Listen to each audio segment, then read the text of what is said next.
C'est dans ce cadre que des opérations aériennes ont été menées.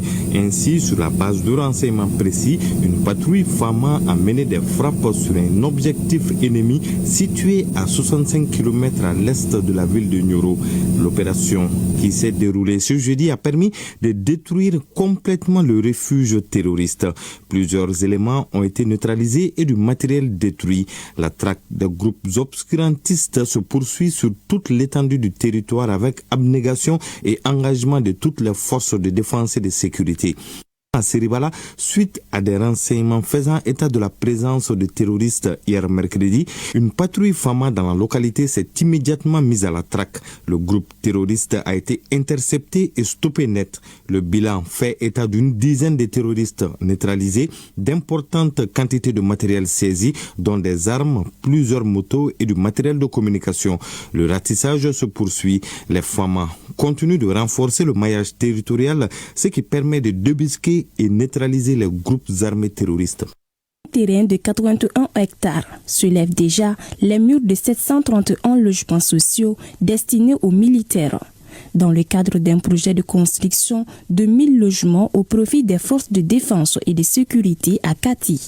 Ces habitations sont réparties comme suit. 55 logements pour les officiers, 452 pour les sous-officiers et 254 pour les militaires de rang.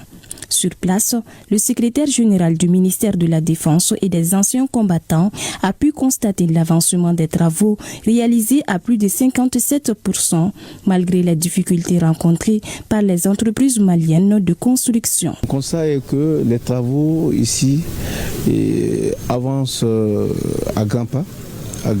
Même si certaines entreprises ont certaines difficultés, je crois que le maximum est fait. Mais on demande toujours aux entreprises de redoubler d'ardeur et de courage pour pouvoir finir rapidement ce grand chantier. Nous sommes tous des entreprises maliennes. À la date d'aujourd'hui, les travaux sont bien avancés. Clairement chez moi, ça ne reste que peut-être des petits travaux de peinture et de la pose des appareils, certains appareils sanitaires. Sinon, les travaux sont presque à la fin.